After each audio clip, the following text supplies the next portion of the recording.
معزز سامعین گرامی قدر، جیسے آپ کے سامنے رمضان میں کیے جانے والے اعمال کے حوالے سے چند گزارشات کو رکھ رہا ہوں کہ انفاق فی سبیل اللہ کا رمضان کے ساتھ بڑا گہرا تعلق ہے، توبہ استغفار کا رمضان کے ساتھ بڑا گہرا تعلق ہے۔ آج انشاءاللہ ہم اعمال میں سے نیکیوں کے ایک اور عمل کا ذکر کریں گے جس کا تعلق صرف رمضان سے ہی نہیں بلکہ اگر پوری زندگی کے اندر اس نیک عمل کو اختیار کیا جائے تو کوئی ایک مشکل، کوئی ایک مصیبت، کوئی ایک پریشانی ایسی نہیں جو رفع نہ ہو جائے۔ پہلی بات، وہ عمل کون سا ہے اور اس عمل کے فضائل و مناقب کیا ہیں اور اس کو چھوڑ دینے کی وعیدیں کیا ہیں۔ سنن ابن ماجہ میں حضرت ابو درداء کی ایک روایت موجود ہے کہ نبی کریم صلی اللہ علیہ وسلم نے ارشاد فرمایا، کیا میں تمہیں ایک ایسے عمل کی خبر نہ دوں کہ جو بہت پاکیزہ ہے، جو درجات کو بہت بلند کرنے والا ہے اور تمہارے رب کو بہت زیادہ محبوب اور پسندیدہ ہے، اور اس بات سے بہتر ہے کہ تم سونے اور چاندی کے پہاڑ خرچ کرو، اور اس بات سے بھی بہتر ہے کہ تم کافروں کی گردنوں کو کاٹو۔ اب یہاں تک بھی بات مکمل ہے۔ کسی بھی عمل کی فضیلت کو بیان کرنے کے لیے جو تجسس کا، جو حدیث کا، جو اسلامی تربیت کا ایک انداز ہے وہ تو مکمل ہو چکا کہ اس کے فضائل بیان کر دیے گئے اور لوگ متوجہ ہو کے سن لیں، لیکن اسی پر بس نہ کیا کہ تم کافروں کی گردنوں کو کاٹو۔ کیا کہا؟ خرچ کرو، اور اس بات سے بھی بہتر تم گردن کو کاٹیں۔ گویا اس بات کے اوپر حدیث نبوی نے مہر تصدیق کو ثبت کر دیا کہ یہ عمل حقیقت میں جہاد فی سبیل اللہ سے بھی بڑا ہے۔ صحابہ نے پوچھا، ایسا عمل؟ اللہ کے رسول، آپ ایسا عمل تو ہمیں یقیناً بدیہی لازمی طور پہ بتلا دیجئے۔ تو رسول اللہ صلی اللہ علیہ وسلم نے 2 لفظوں میں بات کو مکمل کر دیا۔ کہا، ذکر اللہ، اللہ کے ذکر سے اپنی زبان کو تر رکھنا ان تمام اعمال سے بہتر ہے۔ اللہ کے ذکر سے اپنی زبان کو تر رکھنا، ہر وقت معطر رکھنا۔ یہ زبان جہاں جھوٹ بولتی ہے، گالی دیتی ہے، لعن طعن کرتی ہے، حرام کمائی کے سلسلے بناتی ہے، اس زبان یہ برائیوں کی جڑ بھی ہے۔ دنیا کے سب سے بڑے گناہ اسی سے ہوتے ہیں، تو دنیا کی سب سے بڑی نیکی بھی اسی زبان سے ہو سکتی ہے۔ کتنی بڑی نیکی! اللہ کا شکر ہے کہ ہم اللہ ہی کی توفیق ہے، لیکن اللہ کا احسان بھی ہے اور اللہ کا شکر بھی ہے، ہم سب اس وقت اللہ کے گھروں میں سے ایک گھر میں بیٹھے ہیں، اور اللہ کے گھروں میں جب بندہ مومن اور مسلم بیٹھ جاتا ہے کس کام کے لیے؟ اللہ کے ذکر کو بلند کرنے کے لیے۔ میں اور آپ آئے کس لیے ہیں؟ میں کچھ اللہ رب العزت اور رسول اللہ صلی اللہ علیہ وسلم کی باتیں آپ کو بتلاؤں اور آپ یہ باتیں سنیں، گویا رب کے ذکر کے لیے اس مجلس میں یہ قائم حلقات آپ کے لیے اور میرے لیے خوشبری کا باعث ہے۔ کس لیے؟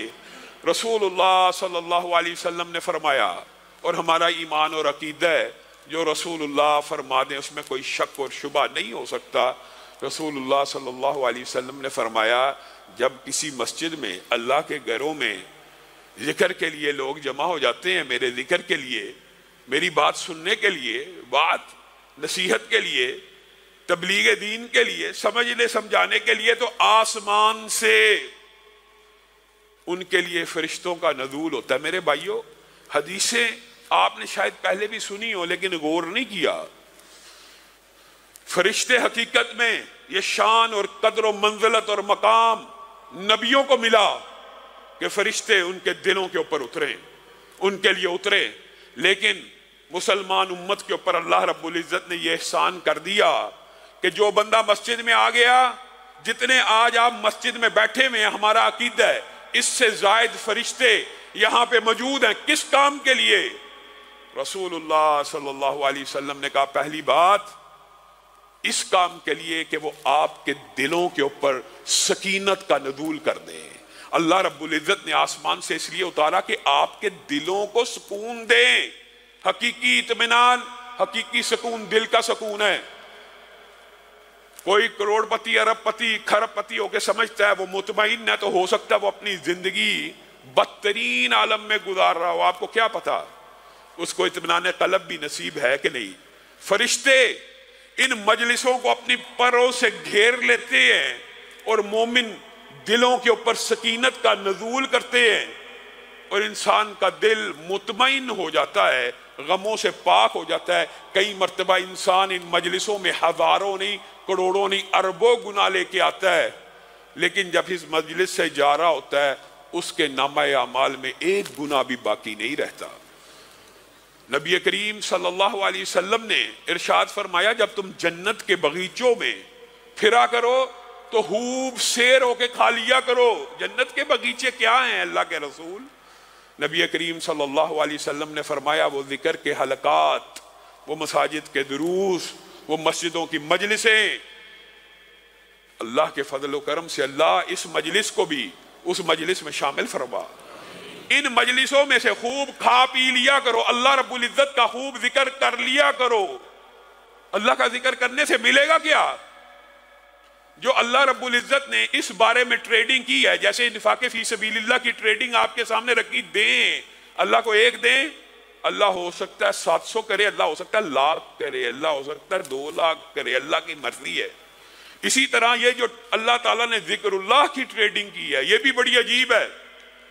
آپ ان حلقات میں، ان مسجدوں کو اللہ کے ذکر سے معطر کر دیں، اللہ کیا کرے گا؟ بدلے میں ہمیں کیا ملے گا؟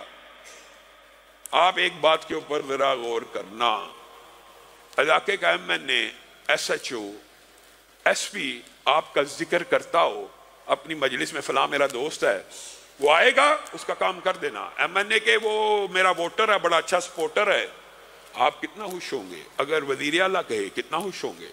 اور اگر وزیر اعظم یا صدر کہہ دے، آپ کی خوشی کا کوئی ٹھکانہ نہ ہوگا۔ اور اگر امریکہ کا پریزیڈنٹ جو بائیڈن اپنی مجلس میں کہے فلاں ابن فلاں میرا دوست ہے، یا فلاں بندے کا ذکر اپنی مجلس میں کرے سب کے سامنے، آپ کی خوشی کا کیا ٹھکانہ ہوگا؟ اللہ رب العزت نے اس ٹریڈنگ کو سمجھانے کے لیے قرآن پاک میں ایک آیت کو نازل کیا، فَاذْكُرُونِي أَذْكُرْكُمْ، تم میرا ذکر ان مجلسوں میں کر کے دیکھو تو صحیح۔ عام مجلس میں بغیر مجلس کے تم میرا ذکر کر کے دیکھو تو صحیح، میں رب عرش کی بلندیوں پہ تمہارا ذکر کرنا شروع کر دوں گا۔ تم میرا ذکر کرو، میں تمہارا ذکر کرتا ہوں۔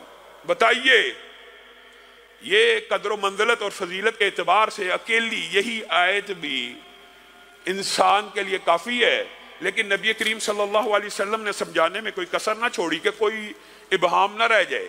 میں بندے کے گمان کے مطابق ہوں، اللہ رب العزت کا فرمان ہے، میں بندے کے گمان کے مطابق ہوں۔ جب وہ مجھے اپنے جی میں یاد کرتا ہے، میں بھی اس کو اپنے جی میں یاد کرتا ہوں۔ جب وہ مجھے اعلانیہ یاد کرتا ہے یا مجلس میں یاد کرتا ہے تو میں بھی اسے اعلانیہ یاد کرتا ہوں، رب کہہ رہا ہے، اور میں بھی اسے مجلس میں یاد کرتا ہوں، اور ایسی مجلس میں یاد کرتا ہوں جو میرے بندے کی مجلس سے بہتر ہے۔ بتائیے اللہ کی مجلس کیا ہے؟ فرشتوں کی، مقرب ملائکہ کی۔ یہاں پہ بندہ، ایک عام بندہ سبحان اللہ کہہ رہا ہوتا ہے، سبحان اللہ، اللہ اکبر، الحمدللہ، لا حول ولا قوت الا باللہ، لا الہ الا اللہ، استغفر اللہ، جتنی بھی ذکر کی اس کا اقسام ہے، درود پڑھ رہا ہے۔ عرش کی بلندیوں پہ اللہ رب العزت ہر ذکر کے بدلے میں، ہر بندے کے ہر ذکر کے بدلے میں فرما رہے ہوتے ہیں، میرے بندے نے میری تسبیح بیان کی، فرشتوں میرے فلاں بندے نے سبحان اللہ کہا ہے، میرے فلاں بندے نے سبحان اللہ کہا ہے۔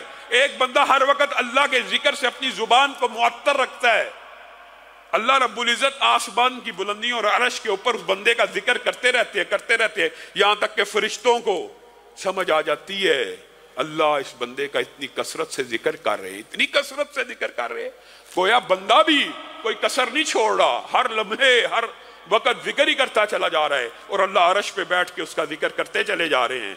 پھر دو روایات کے مختلف الفاظ ہیں، مفہوم آپ کے سامنے رکھتا ہوں۔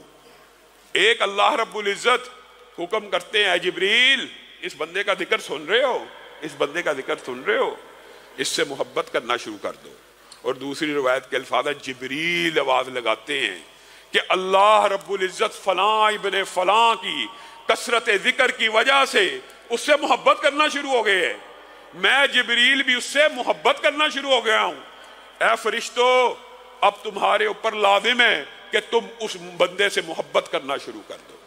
اسی لیے محدثین نے کہا کہ زمین کے بہت سے غیر معروف لوگ، زمین کے چند غیر معلوم غیر معروف جن کا نام بھی معاشرے کو پتہ نہیں ہے، تمہیں کیا پتا آسمان کے اوپر کتنے معروف ہیں، تمہیں کیا پتا آسمان کے اوپر کتنے مشہور ہیں۔ اور پھر یہ محبت صرف آسمان کے فرشتوں تک محدود نہیں رہتی، یہ بھی حدیث کے الفاظ ہیں، پھر اس محبت کو زمین پہ اتارا جاتا ہے، اور زمین کے اندر بھی اس محبت کو ان دلوں میں ڈالا جاتا ہے جو دل دھرتی کے اوپر سب سے پکیزہ اور اعلیٰ ہوتے ہیں۔ گویا بندہ مومن کے دل میں، گویا علماء کے دل میں، گویا فقہا کے دل میں اس بندے کی محبت بڑھ جاتی ہے۔ کس وجہ سے؟ صرف ذکر الہی کرنے کی وجہ سے۔ اللہ اکبر، سب کہیے اللہ اکبر، الحمدللہ، سبحان اللہ۔ اے اللہ ہمیں جنت الفردوس میں داخل فرما، اے اللہ ہمیں جہنم سے بچا لے۔ اور یہ جو ہم نے 3 ذکر کیے، کتنا وقت لگا؟ اللہ سے 3 باتیں مانگی ہیں نا، ایک اللہ کی تسبیح بیان کی، الحمدللہ کہہ دیا، اللہ اکبر کہہ دیا، اور 2 چیزوں کا سوال طلب کر لیا، ایک جہنم سے بچا لے، جنت میں داخل فرما دے۔ نبی کریم صلی اللہ علیہ وسلم نے ارشاد فرمایا فرشتے زمین کے اوپر ہر وقت پھر رہے ہیں، اور ہمارا یہ عقیدہ ہے، صحیح بخاری مسلم کی متفقن علیہ حدیث ہے، ویسے بھی حدیث صحیح ہو کسی بھی کتاب کے اندر ہو، ہمارا عقیدہ ہے کہ جیسے نبی کریم فرما رہے ہیں اس میں رتی برابر بھی کوئی شک و شبہ موجود نہیں ہے۔ آسمان کے فرشتے ہر وقت ایک چیز ڈھونڈ رہے ہوتے ہیں۔ کیا چیز ڈھونڈ رہے ہوتے ہیں؟ ایسی مجلس کو ڈھونڈ رہے ہوتے ہیں جس میں فقط 3 کام کیے جا رہے ہوں۔ وہ کون سے 3 کام؟ ایک اللہ کا ذکر بلند کیا جا رہا ہو، اور ایک جنت مانگی جا رہی ہو، اور ایک جہنم سے پناہ مانگی جا رہی ہو۔ اے اللہ، ہم نے نبی کریم سے یہ حدیث سنی، ہم نے اس کے اوپر عمل کر کے دکھایا، اب ہمارا آپ سے بھی یہی مطالبہ ہے، آپ سے بھی یہی التجا ہے کہ جو اس حدیث میں اجر و ثواب ہے وہ ہم سب کو عطا فرما دے۔ نبی کریم صلی اللہ علیہ وسلم نے ارشاد فرمایا پھر ایسی مجلس جب مل جاتی ہے تو فرشتے اتنی بڑی تعداد میں وہاں پہ جمع ہو جاتے ہیں تو اس مجلس سے لے کر آسمان تک اپنے پروں کو پھیلا دیتے ہیں۔ اللہ رب العزت کہتے ہیں کیا مل گیا مقصود مطلوب؟ جی ہاں۔ میرے بندے کیا کہہ رہے ہیں؟ اللہ کے اللہ کو تو پتہ ہے میرے بندے کیا کہہ رہے ہیں۔ آپ تک پہنچانا مطلوب تھا، فرشتوں کو گواہ بنانا مقصود تھا۔ کیا کہہ رہے ہیں؟ اللہ آپ کی بڑائی کو بیان کیا، آپ کیا ذکر ہو رہا ہے؟ آپ ہی کی باتیں ہو رہی ہیں، آپ کی باتیں ہو رہی ہے۔ مجھے دیکھا نہیں، اگر دیکھ لیتے تو ہر وقت آپ ہی کا ذکر کرتے رہتے، آپ کی یاد سے غافل ہی نہ ہوتے، لیکن آج اس مجلس میں آپ کی گفتگو ہو رہی ہے۔ کیا مانگ رہے تھے میرے بندے؟ اللہ کو تو پتا کیا مانگ رہے ہیں، جنت مانگ رہے ہیں۔ جنت کو دیکھا ہے؟ نہیں، اگر دیکھ لیتے تو پھر اسی کے لیے تگ و دو کرتے۔ کس چیز سے اجتناب اور کس چیز سے بچنا چاہتے ہیں؟ اللہ آپ کے عذابوں سے بچنا چاہتے ہیں، جہنم سے بچنا چاہتے ہیں۔ جہنم دیکھی ہے؟ یہ ایمان بالغیب کی بھی ایک بہت بڑی فضیلت ہے۔ نہیں دیکھی، لیکن رسول اللہ نے کہا اسی طرح یقین ہے جیسے دیکھی ہے۔ جہنم سے پناہ مانگ رہے ہیں؟ جی ہاں، دیکھی ہوتی تو اور زیادہ محنت کوشش کرتے اس سے بچنے کی۔ اشہدکم انی قد غفرت لہم، اے فرشتو تم جس مجلس سے آئے ہو اس کی تعداد کا میں 10 کا 20 کا 30 کا نہیں کہتا، اس مجلس میں 100 تھے، 200 تھے، 1000 تھے، ظالم تھے، فاسق تھے، فاجر تھے، گناہگار تھے، ایسے ایسے گناہگار جو مسجدوں میں آئے تو کروڑوں اور اربوں کے کھاتے گناہوں کے ساتھ لے کے آئے۔ جاؤ اس پوری مجلس کے اوپر میں تمہیں گواہ بنا کے کہتا ہوں میں نے جنت الفردوس کو واجب کر دیا۔ فرشتے بھی اللہ رب العزت کی اتنی بڑی مغفرت کی نوید سن کر حیران رہ جائیں گے، اور کیا کہیں گے؟ یہ ہر مجلس کے لیے ہوتا ہے، صرف آج کے اس مسجد کے خطبہ جمعہ کے لیے نہیں، جہاں جہاں اللہ کا ذکر بلند ہو رہا ہے یہ ہر ایک مجلس کے لیے ہے۔ فرشتے حیران ہو کے کیا کہیں گے؟ اللہ فلان لیس منہم انما جاء لحاجہ، اللہ تو نے اس مجلس کے ہزاروں لاکھوں کو معاف کر دیا، ایک بندہ تو اس مجلس میں شرکت کی نیت سے ہی نہیں تھا آیا۔ مثلا وہ تو مسجد میں پنکھے ٹھیک کرنے آیا تھا، وہ تو مسجد کے دیگر امور سر انجام دینے کے لیے آیا تھا، افطاری کی تیاری کے لیے کوئی سامان دینے کے لیے آیا، کوئی خواب روب ہے صفائی کرنے کے لیے آیا ہے، کوئی سینٹری کو دیکھ رہا ہے، کوئی لکڑی کا کام کر رہا ہے، کوئی اپنے اللہ فلان تو اس مجلس میں شامل ہونے کی نیت سے آئی نہیں، وہ تو وہاں سے گزر رہا ہے، وہ اپنے کام کاج کرنے کے لیے صرف آیا ہے۔ اللہ رب العزت جواب میں کیا کہیں گے؟ ہم الجلساء لا یشقی جلیسہم، یہ ایسی بابرکت مجلس ہے کہ اس کے ساتھ سے گزرنے والے کو بھی اللہ نے معاف کر دیا۔ میں اور آپ اللہ کے ذکر سے غافل ہیں، میں اور آپ اللہ کے ذکر کو بہت چھوٹی عبادت سمجھتے ہیں۔ اللہ کی قسم شیطان پہلا تالا نیکیوں کے اوپر جو پہلا کفل لگتا ہے وہ کہاں لگتا ہے؟ زبان پہ۔ عام فہم بات ہے، نیکیوں کے کفل کی، نیکیوں کے ختم کرنے کی ابتدا شیطان کہاں سے لگاتا ہے؟ زبان سے، کہ زبان سے رب کا ذکر کرنا چھوڑ دے، اس کو ایسا مشغول کرو، حالانکہ بندہ جتنا مرضی مشغول ہو عقل کے اوپر کیسے پردے ہے۔ مسجد کے اندر آ رہا ہے مشغول ہے، رستے میں ذکر نہیں کر سکتا، کاروبار کے لیے جا رہا ہے رستے میں ذکر نہیں کر سکتا، پراپرٹی کے دفتر پہ بیٹھا ہے رستے میں ذکر نہیں کر سکتا، دکان جنرل سٹور کے اوپر بیٹھا ہے اس دکان کے اوپر بیٹھے ہوئے ذکر نہیں کر سکتا، حتیٰ کہ آپ پورا دن پراپرٹی کے دکان کے اندر بیٹھ کے بھی ہر وقت اللہ کا ذکر کر سکتے ہیں۔ گاہک آئے کچھ دیر کے لیے خاموش ہو جائیے۔ اسی لیے بات آئی ہے ضمنی طور پہ تو میرے ذہن میں یہ بات آ گئی، حضرت ایوب نے بھی اللہ کو یہی کہا تھا نا، اللہ 16 سال 18 سال 10 سال اذیت کو، بیماری کو، ہر چیز کو سہ لیا، اللہ بیماری زبان پہ آنا چاہتی ہے، اسی زبان کی وجہ سے آپ کا ذکر کرتا رہتا ہوں، یہ زبان معطر رہتی ہے، اللہ نہیں اس زبان کو بند نہ کروانا، اب میں آپ سے دعا کرتا ہوں اللہ اگر یہ بیماری زبان پہ بھی چڑھنا چاہتی ہے تو مجھے شفا دے دے۔ صبر کیا، سالوں صبر کیا۔ میں اور آپ زبان تندرست ہے، زبان ٹھیک ہے، بدن صحیح ہے، وہ نبی اور پیغمبر بھی کرب سے چیخ اٹھے کہ زبان کے اوپر اس بیماری کو طاری نہ کرنا، میں تیرے ذکر سے کہیں محروم نہ رہ جاؤں۔ اور میں اور آپ صحیح تندرست زبانوں کے ساتھ اللہ رب العزت کا کتنا کو ذکر کر رہے ہیں اپنے رب کو۔ یہ رمضان کا صرف فلسفہ نہیں ہے، اور میرے بھائیوں یہ جو فضائل و مناقب ہیں ذکر الہی کے، اس کے اندر تمام اذکار ہیں، اور صحیح مسلم کی جو حدیث ہے معاویہ کی یہ حدیث ہے رضی اللہ تعالیٰ عنہ، اور یہ حدیث اس صحابی جلیل کی ہے کہ جس کے بارے میں بعض ہردہ سرائی کرنے والے ہردہ سرائی کرتے ہیں۔ اس صحابی جلیل کی مجلس کے بارے میں اللہ کیا کہتے ہیں؟ رسول اللہ صلی اللہ علیہ وسلم باہر نکلے، حضرت امیر معاویہ وہاں پہ موجود ہیں، پوچھتے ہیں کیا کر رہے تھے؟ اللہ کا ذکر کر رہے تھے، اللہ کی نعمتوں کو یاد کر رہے تھے، آپ کی باسط، آپ کی سیرت، آپ کی آمد کا تذکرہ کر رہے تھے کہ آپ کو اللہ نے مبعوث فرمایا، ہمارے اوپر رحمتوں کا نزول فرمایا۔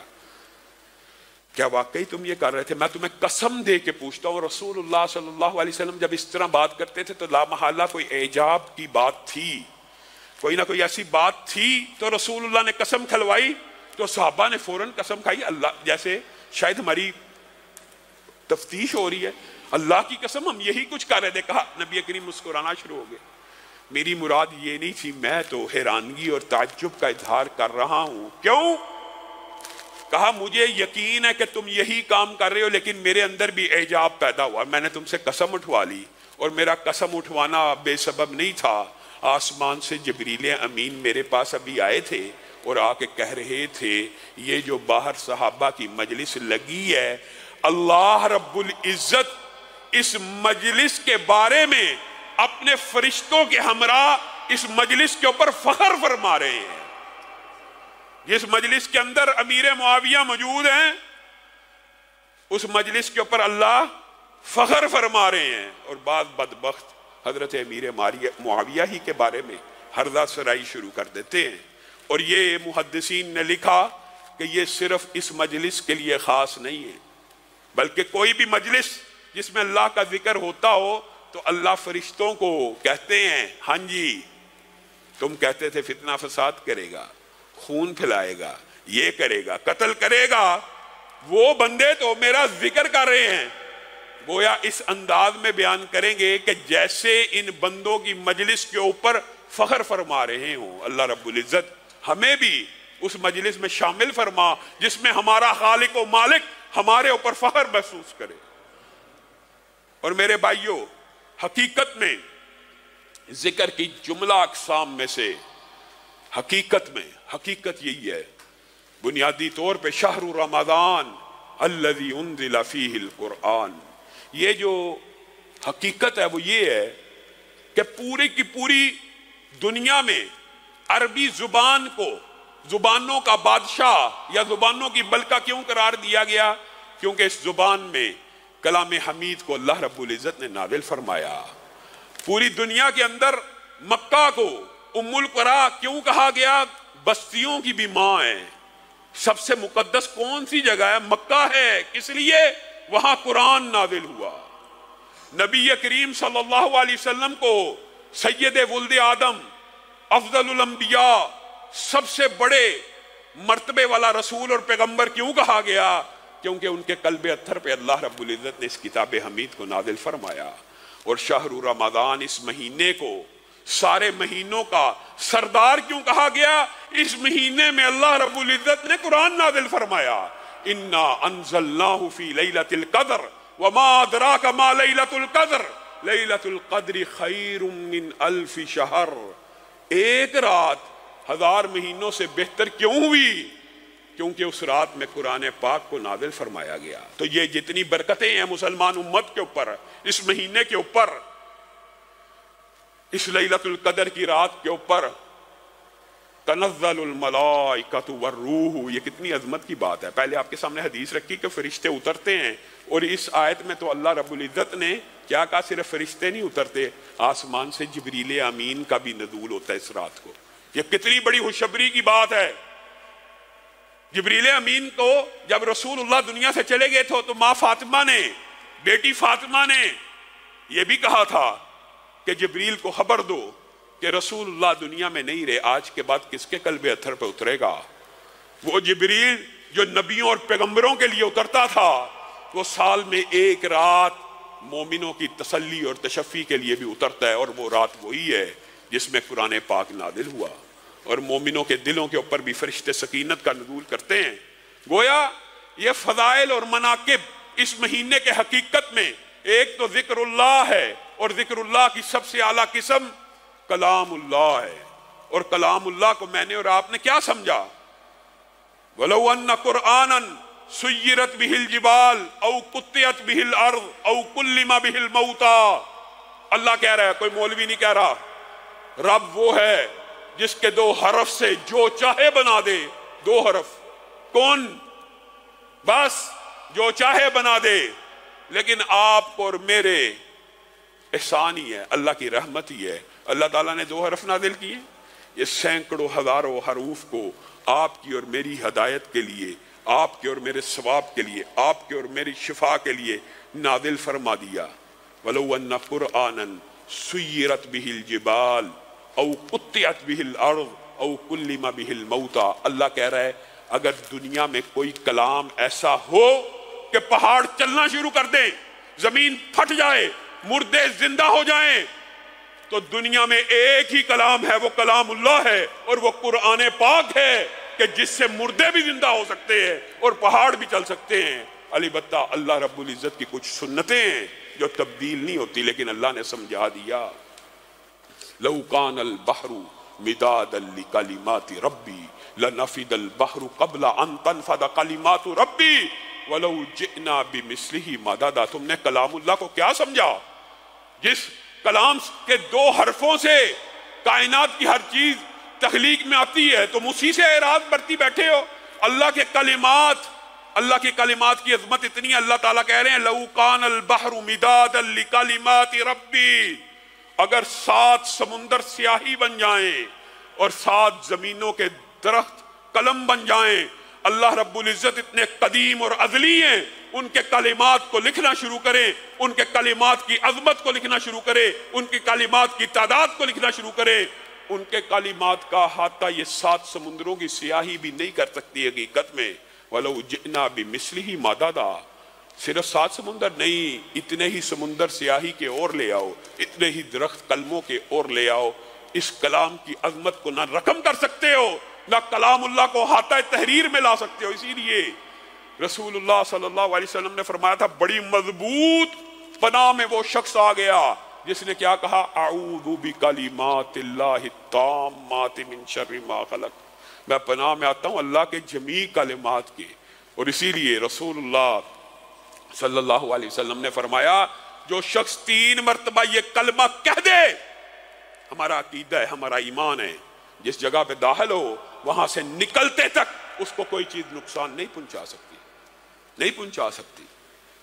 اور لو انزلنا هذا القرآن على جبل لرأيته خاشعا متصدعا من خشیۃ اللہ، ہمیں اللہ تعالیٰ مثالیں دے دے کے سمجھا رہا ہے، یہ قرآن اگر میں نے کسی سنگلاخ پہاڑ کے اوپر بھی نازل کیا ہوتا تو تم دیکھ لیتے کہ وہ پہاڑ اللہ کے خوف سے کپ کپا رہا ہے۔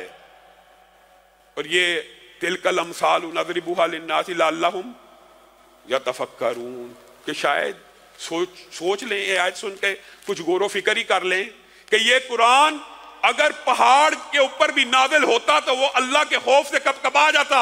ثم قست قلوبکم من بعد ذلک فہی کالحجارہ، تم نے اپنے دلوں کو کیسا بنا لیا کہ پتھر ہو گئے۔ وَإِنَّ مِنَ الْحِجَارَةِ لَمَا يَتَفَجَّرُ مِنْهُ الْأَنْهَارُ، اور پتھروں میں سے بھی چشمے تو پھوٹ جاتے ہیں اور پتھر بھی اللہ کے خوف سے گر پڑتے ہیں۔ تمہارے دلوں کا ابھی وہ وقت نہیں آیا کہ اللہ کے خوف سے کب کپا جائیں، اللہ کے کلام کی عظمت کو سمجھ لیں۔ آپ کو یہ عظمت اللہ تعالیٰ نے جگہ جگہ سمجھائی ہے، اِنَّا عَرَضْنَا الْأَمَانَةَ عَلَى السَّمَاوَاتِ وَالْأَرْضِ وَالْجِبَالِ فَأَبَيْنَ أَن يَحْمِلْنَهَا وَأَشْفَقْنَ مِنْهَا وَحَمَلَهَا الْإِنسَانُ إِنَّهُ كَانَ ظَلُومًا جَهُولًا۔ اللہ تعالیٰ نے بھی سمجھانے میں کوئی کسر نہیں چھوڑی۔ یہ کلام اللہ، یہ امانت خداوندی اللہ رب العزت نے کائنات کی ہر چیز کے اوپر پیش کی تھی، کسی نے اس کو نہ اٹھایا اور بچ گئے۔ انسان نے آگے بڑھ کے اس کو قبول کیا۔ یہ ایسا جاہل ہے، یہ ایسا ظالم ہے کہ قبول کر لینے کے بعد گمراہ ہوتا پھر رہا ہے۔ قبول تو کر لیا، دنیا میں کوئی ایک انسان ایسا بتلا دیجئے آج دھرتی کے اوپر، چاہے مسلم ہو غیر مسلم ہو، سب کو پتہ ہے ایک کتاب آسمان سے آئی ہے، تحقیق کریں، پہنچیں، حقیقت تک پہنچیں، تو آج تک تغیر و تبدل سے پاک ہے۔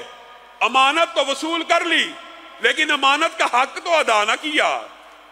آپ بتائیے عبادات کے اندر ایمانداری سے پوری دنیا کا مشاہدہ کیجئے، 8 ارب انسانوں کا مشاہدہ کیجئے، کیا کسی مذہب کے اندر عبادت کا یہ انداز موجود ہے جو اللہ کے فضل و کرم سے ہم تراویح میں عبادت کریں پوری دنیا میں، کہ کسی نے اپنی مذہبی کتاب کی اس طرح تلاوت کی ہو کہ ایک تلاوت کر رہا ہو، کس طرح حفظ کر کے زبانی، اور پیچھے سینکڑوں لوگ صرف سن رہے ہو، سماعت کر رہے ہو۔ اللہ کی قسم عبادت کی یہ خوبی اللہ نے عطا کی ہے تو اس امت کو عطا کی ہے کہ ایک حافظ قرآن زبانی، اب اگر یہ دعویٰ کیا جائے، بعض لوگوں نے یہ دعویٰ کیا کہ دیگر مذاہب کی جتنی بھی کتب ہیں ان میں سے حافظ ہوتے ہی نہیں، سکھ ہو، ہندو ہوں، عیسائی ہوں، یہودی ہوں، اپنی اپنی مذہبی کتابوں کے اندر ایک تو حافظ نہیں ہوتے۔ حافظ بہت زیادہ متن بھی یاد ہونا، بہت زیادہ متن بھی تو مفہوماً بیان ہوتا ہے، اور بہت زیادہ پکے بھی ہوں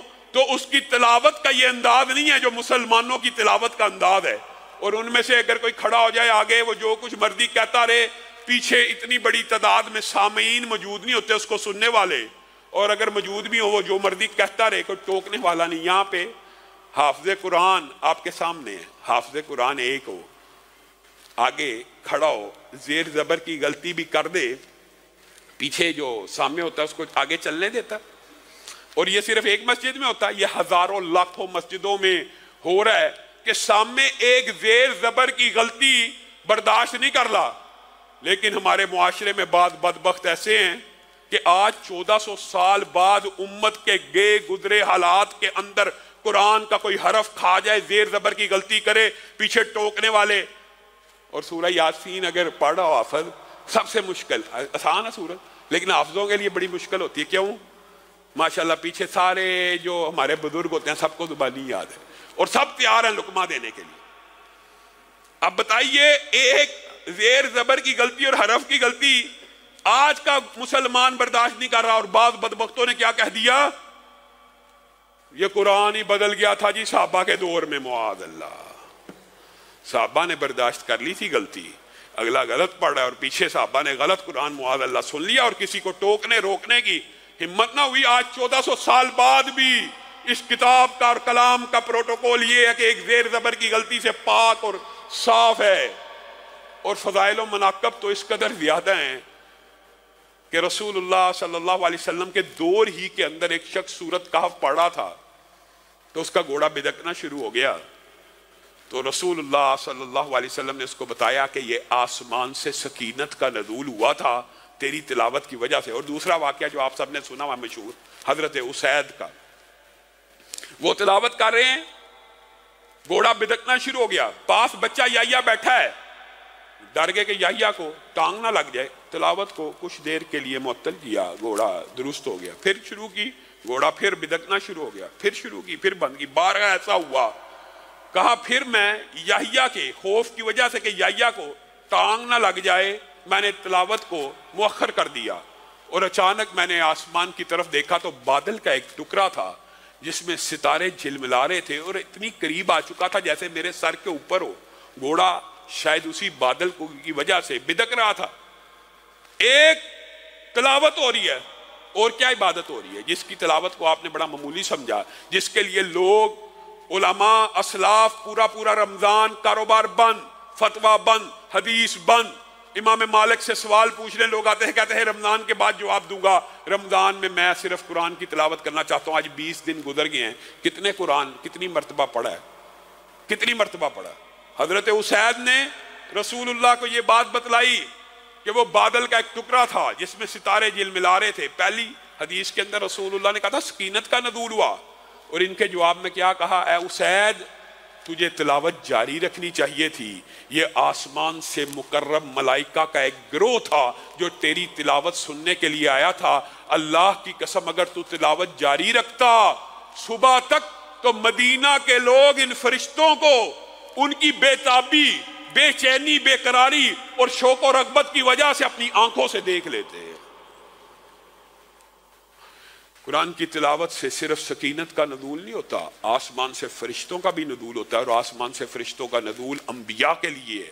لیکن بندہ مومن کے لیے یہ نزول بغیر وحی کے ہوتا ہے، اطمینان کے لیے، سکینت کے لیے. اور یہ بات آئی ہے ضمنی طور پہ تو یہ بات بھی سمجھ لیجئے. وقت کئی مرتبہ بڑی تیزی سے گزر جاتا ہے کہ بعض لوگ یہ کہتے ہیں یہ جی یہ بات درست ہے، یہ کتاب ھدی للمتقین ہے، ھدی للناس ہے، کوئی انکار نہیں، کوئی انکار نہیں. اور اس کو ترجمے سے پڑھنے والا کبھی گمراہ نہیں ہو سکتا. یہ فلسفہ بھی غلط ہے. مانتے ہیں کہ جی اس کو سمجھنے کے لیے 14 علوم، 16 علوم، 20 علوم چاہیے. یہ ھدی للناس ہے، یہ ھدی للمتقین ہے. اس کو جو بھی پڑھے گا ہدایت کی نیت سے کبھی گمراہ نہیں ہوگا. جو اپنی مرضی کے مسائل اخذ کرنے کے لیے پڑھے گا وہ یقیناً گمراہ ہو جائے گا. یہ ذکر بھی موجود ہے قرآن پاک میں. یہی استثناء ہے اور کوئی استثناء نہیں. قرآن پاک کتاب ہدایت ہے، اس کو پڑھنا چاہیے. اس کو براہ راست ترجمہ کرنے کے لیے تو 14 علوم کی ڈاکٹر اسد اللہ صاحب اکثر کہا کرتے ہیں ترجمہ کسی نے کرنا ہو اس کو تو 14 علوم کی ضرورت ہو سکتی ہے. جس نے صرف پڑھنا ہو اس کو تو صرف اردو زبان آنی چاہیے نا، عام فہم بات ہے. جس نے صرف ترجمہ ہی پڑھنا ہے، جس نے ترجمہ کرنا ہے اس کے لیے تو ضرورت ہے کہ اس کو علوم آئیں. جس نے صرف پڑھنا ہے ترجمہ اس کو صرف اردو ترجمہ آنے کی ضرورت ہے. یہ آپ کو واقعی مغالطہ ڈالا ہوا ہے، وسوسہ ڈالا ہوا ہے. اس سے دوری کا ایک وجہ یہ ہے اس کو نہ پڑھو، براہ راست نہ پڑھو، گمراہ ہو جاؤ گے. سیدھا کیوں نہ پڑھے؟ یہ بھی بات درست ہے، لیکن یہ بات بھی سمجھنے کی ہے، کیا یہ صرف کتاب ہدایت ہے؟ وَنُنَزِّلُ مِنَ الْقُرْآنِ مَا هُوَ شِفَاءٌ وَرَحْمَةٌ لِّلْمُؤْمِنِينَ۔ یہ قرآن صرف کتاب ہدایت نہیں ہے، صرف ہدی للناس نہیں ہے، یہ کتاب شفا بھی ہے۔ کتاب شفا وہ کیسے؟ بیمار ہوتا ہوں تو سب سے پہلے تو پونسٹون کا، پیناڈول کا، ڈاکٹر کا خیال آتا ہے، ہاں یہ تیرے اور میرے ایمان کی وجہ سے ہے، ورنہ اسلاف کو، ابن قیم کو خانہ کعبہ کے اندر شدید بیماریاں بھی لگیں تو کسی حکیم اور ڈاکٹر کا خیال نہ آیا، کس کا آیا؟ سورۃ فاتحہ کا آیا۔ میں اور آپ بیمار ہوں، ہمیں خیال ڈاکٹر کا نہ آئے، پہلے قرآن کا آئے تو ہمارا ایمان اچھا ہے۔ اور تیسری بات، کیا صرف کتاب شفا ہے، کتاب ثواب نہیں ہے؟ یہ بھی بات حقیقت ہے، یہ کتاب مردوں کو بخشوانے کے لیے نہیں، زندوں کو بخشوانے کے لیے آئی تھی، اور ہم نے اس سے صرف مردے بخشوانے کا کام لیا۔ لیکن کیا یہ کتاب ثواب نہیں ہے؟ یہ مغالطہ بھی ان سکالرز آف ڈالرز کا دور ہونا چاہیے۔ میرے بھائیوں، ایک عام فہم دلیل، ایک ہی دلیل کافی ہے، وقت تیزی سے گزر رہا ہے، یہاں پہ اپنی بات کو ختم کروں گا۔ ایک دلیل، رسول اللہ صلی اللہ علیہ وسلم نے اس کتاب کو کتاب ثواب ہونے کی ایک بیان دلیل بیان فرمائی ہے، وہ کیا ہے؟ کہ ہر حرف کے اوپر کتنی نیکی ہیں؟ 10۔ اور الف لام میم رسول اللہ نے کیا کہا کتنے حرف ہیں؟ 3۔ اور اس کی نیکیاں کتنی ہیں؟ الف لام میم کا ترجمہ، الف لام میم کی ٹرانسلیشن، الف لام میم کا فہم، الف لام میم کا ادراک۔ جائیے پوری دنیا میں سے ایک بندہ بتا دیجئے جس کو اس کا مطلب بھی آتا ہو۔